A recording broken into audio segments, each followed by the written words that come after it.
राहुल गांधी ने US trade deal के context में नरेंद्र मोदी पर यह आरोप लगाए। आरोप का जवाब तो नहीं दिया जाता, लेकिन एक कैंपेन चलता है। कैंपेन गांधी परिवार के खिलाफ था। हैशटैग था कांग्रेस कॉम्प्रोमाइज। पीयूष गोयल ने नेहरू से लेकर सोनिया गांधी तक को कॉम्प्रोमाइज बताया। द पॉलिटिक्स शो में हम डिटेल में इस बारे में बात कर चुके हैं। आप प्लेलिस्ट में जाएं द पॉलिटिक्स शो के और ये वीडियो देख लें। अमेरिका की भारत में दखल की इच्छा नई नहीं है। इसी इच्छा को चेज करते हुए जब आप हिस्ट्री के पन्ने पलटेंगे तो पाएंगे कि दरअसल अमेरिका और सीआईए ने राइट विंगी फोर्सेस को मदद किया है। वो चाहते थे कि कांग्रेस की सरकार डिस्टेबलाइज हो और इसके पीछे कारण था कांग्रेस का समाजवादी झुकाव। न्यूज डेट मैटर्स के इस वीडियो में बात इन्हीं हिस्टोरिक टाइज की कि किस तरीके से राइट विंगी फोर्सेस ने अमेरिका या सीआईए से मदद मांगी और किस तरीके से अमेरिका या सीआईए ने राइट विंगी फोर्सेस की मदद की।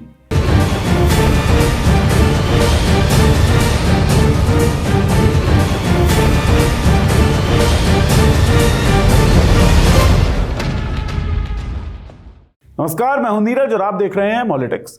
30 जनवरी 1948 देश को आजाद हुए अभी एक साल भी नहीं हुआ था। महात्मा गांधी की हत्या कर दी गई। हत्यारा था नाथूराम गॉडसे। जैसे ही यह खबर फैली पूरे देश में गुस्सा फूट पड़ा। उंगलियां सीधे आरएसएस की तरफ उठी। शुरुआत में आरएसएस की तरफ से साफ बयान आया कि गॉडसे का संगठन से कोई लेना देना नहीं था। वो कभी आरएसएस का सदस्य नहीं था। एक दूसरा वर्जन भी आया, हाँ, गॉडसे कभी आरएसएस में था लेकिन बहुत पहले छोड़ चुका था। सवाल आखिर सच क्या है? या तो वो सदस्य था या नहीं था। दोनों बातें एक साथ सही कैसे हो सकती हैं? यानी संगठन झूठ बोल रहा था। सरकार ने आरएसएस पर बैन लगा दिया। आरएसएस को अपने अस्तित्व पर खतरा दिखने लगा। आरएसएस को इस खतरे से निकालने के लिए यहां एंट्री होती है अमेरिका खुफिया एजेंसी सीआईए की। साल 1951 में एक किताब सामने आती है, militant Hinduism in Indian politics, a study of the RSS. इसे लिखा था अमेरिकी रिसर्चर जे.ए. करन ने अपनी किताब में दावा किया कि गॉडसे 1930 में आरएसएस से जुड़ा। 1934 में उसने संगठन छोड़ दिया, जिसके बाद वो हिंदू महासभा से जुड़ा। गांधी की हत्या के वक्त उसका आरएसएस से कोई संबंध नहीं था, यानी हत्या से लगभग 14 साल पहले वो अलग हो चुका था। कमाल की बात देखिए, यही बात गॉडसे ने 8 नवंबर 1948 को अदालत में कही। जाहिर है गॉडसे ने इस रणनीति के तहत अपने साथी आरोपियों को बचाने की कोशिश की और आरएसएस को भी।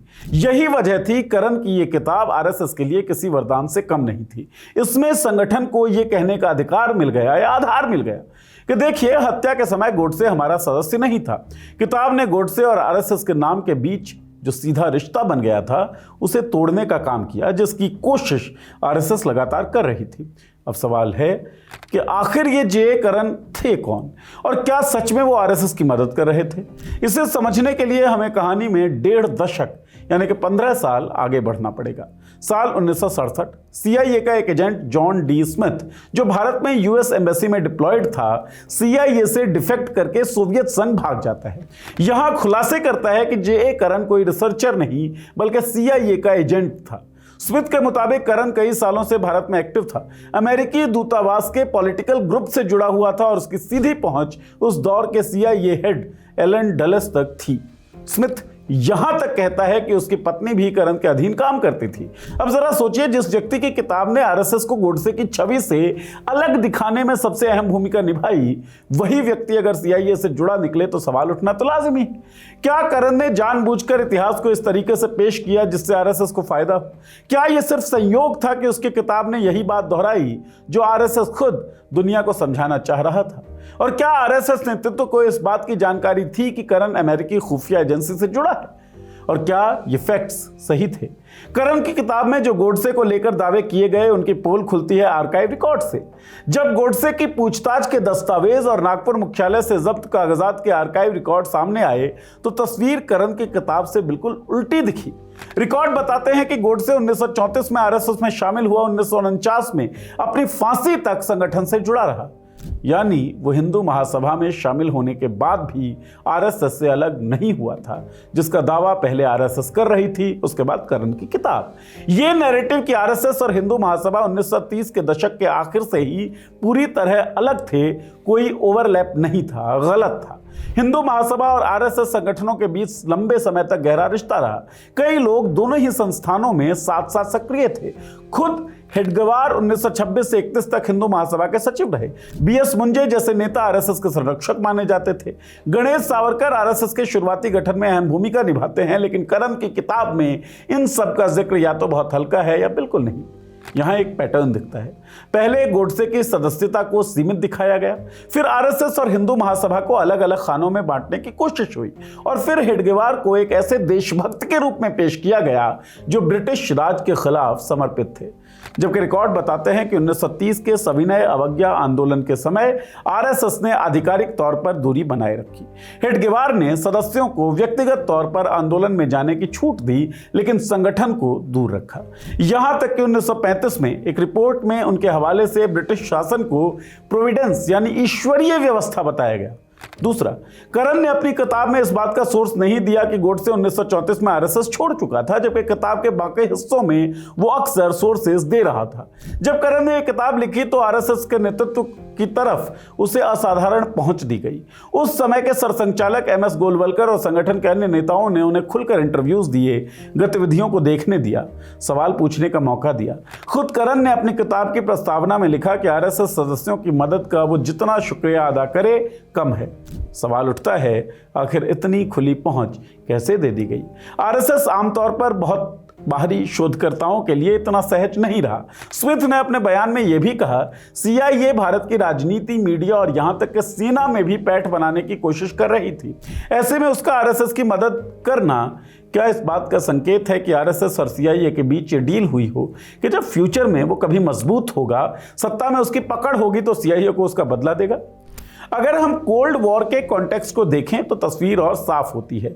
अमेरिका की खुफिया एजेंसी सीआईए कई देशों में ऐसे सामाजिक और राजनीतिक संगठनों की तलाश में थी जो कम्युनिस्ट प्रभाव का मुकाबला कर सके।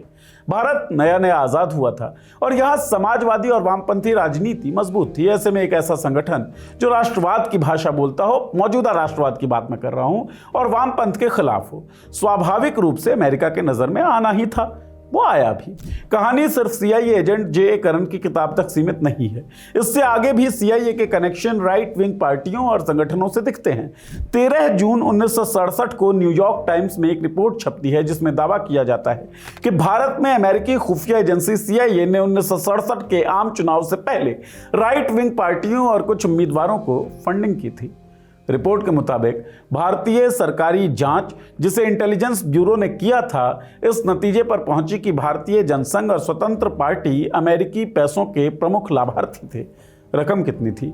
रिपोर्ट में बताया गया कि अमेरिकी खर्च कुछ लाख रुपए से ज्यादा था, लेकिन 1 करोड़ से कम। उस दौर में यह छोटी रकम नहीं थी। चुनावी राजनीति में प्रभाव डालने के लिए पर्याप्त थी। यह पैसा भारतीय राजनीति का सेंटर ऑफ ग्रेविटी राइट की ओर रखने का मकसद से दिया गया। यानी अमेरिका चाहता था कि भारत की राजनीति ज्यादा वामपंथी या समाजवादी दिशा में न जाए। उस समय कांग्रेस खुले तौर पर समाजवादी नीतियों की बात करती थी और वामपंथी दल भी प्रभावी थे, इन्फ्लुएंशियल थे। ऐसे में जनसंघ जैसे दल जो आर्थिक मामलों में ज्यादा रूढ़िवादी दिखते रहे थे और कम्युनिस्ट विचारधारा का विरोध करते थे, स्वाभाविक रूप से अमेरिकी रणनीति में, उसकी स्ट्रेटजी में फिट बैठते थे। 1970 के दौर में ये कनेक्शन एक बार फिर दिखाई देता है। जब इमरजेंसी लगी, उसी दौरान कुछ अमेरिकी राजनयिक केबल्स, जिन्हें बाद में विकीलीक्स ने सार्वजनिक किया, एक नया एंगल सामने लाती हैं।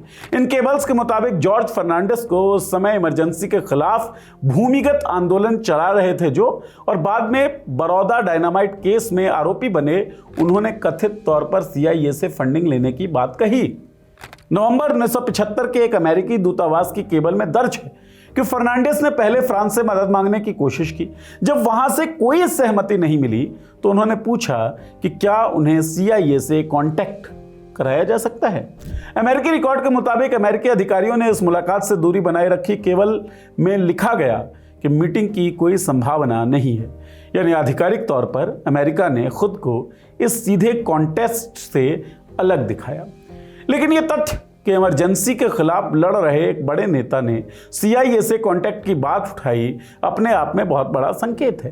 केबल्स में यह भी दर्ज है कि फर्नांडिस ने दावा किया था कि उनके लोग रेलवे ब्रिज उड़ा चुके हैं, बॉम्बे के डाक में आग लगा चुके हैं और नक्सलियों के साथ मिलकर कार्रवाई कर रहे हैं। अमेरिकी अधिकारी इन दावों को लेकर दुविधा में दिखते हैं। बात की एक केबल में लिखा है कि फर्नांडिस पहले भी पश्चिमी राजनयिकों के सामने अपनी गतिविधियों को बढ़ा चढ़ाकर पेश करते थे। ये दिखाता है कि 1970 के दशक तक आते आते CIA भारत में कांग्रेस की समाजवादी अवधारणा के कारण उसकी सरकार को डिस्टेबलाइज करने की कोशिशों में जुटा था और जो लोग भी ऐसा करने की कोशिश कर रहे थे लगभग उनका समर्थन कर रहा था। अगर इन सारी घटनाओं को जोड़कर देखें तो तस्वीर बहुत असहज करने वाली बनती है। गांधी हत्या के बाद छवि पर लगा दाग। उसी दौर में एक अमेरिकी रिसर्चर की किताब जो संगठन को राहत देती है। फिर 1967 के चुनावों से पहले राइट विंग पार्टीज को कथित अमेरिकी फंडिंग की रिपोर्ट्स। इमरजेंसी के समय CIA का नाम बार बार राजनीतिक गलियारों में गूंजता। हर घटना को अलग अलग समझा जा सकता है, लेकिन जब इन्हें एक सिलसिले में रखा जाता है तो सवाल सिर्फ संयोग का नहीं रह जाता, पैटर्न बन जाता है। कोल्ड वॉर का दौर था। अमेरिका और सोवियत संघ पूरी दुनिया में अपनी अपनी जमीन मजबूत करने में लगे थे।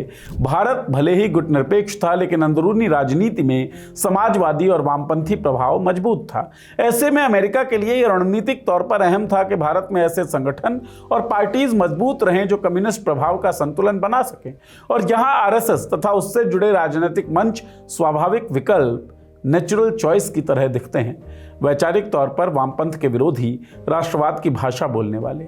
अगर कोई संगठन खुद को राष्ट्रवाद का सबसे बड़ा प्रतीक बताता है तो उससे ये उम्मीद भी की जाती है कि वो विदेशी खुफिया एजेंसी से दूरी को लेकर पूरी तरह साफ और कठोर रुख रखे। लेकिन यहाँ कहानी उल्टी दिखती है।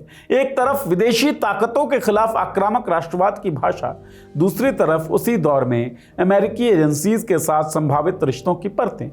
अगर ये सब सिर्फ संयोग था तो इतने सारे संयोग एक ही दिशा में क्यों इशारा करते हैं? और अगर ये रणनीति थी तो क्या राष्ट्रवाद की आड़ में वैश्विक ताकतों के साथ समझौते किए गए? सवाल आज भी वही उठाए जा रहे हैं कि क्या समझौते किए गए हैं, क्या मोदी इज कॉम्प्रोमाइज्ड? लेकिन जवाब इस सवाल का नहीं दिया जा रहा है। इस सवाल के बदले और सवाल खड़े किए जा रहे हैं, ग्राफिक्स ठेले जा रहे हैं, वीडियो ढकेले जा रहे हैं, झूठ मूठ परोसा जा रहा है। लेकिन क्या आप झूठ मूठ खाते रहेंगे? खाते रहेंगे तो कब तक खाते रहेंगे? अपनी बात इस वीडियो के कमेंट बॉक्स में लिखें और हमें बताएं अपनी राय। चैनल को सब्सक्राइब कर लें, बेल का आइकन दबा दें ताकि वीडियोस के नोटिफिकेशंस आपको मिलती रहें। शुक्रिया।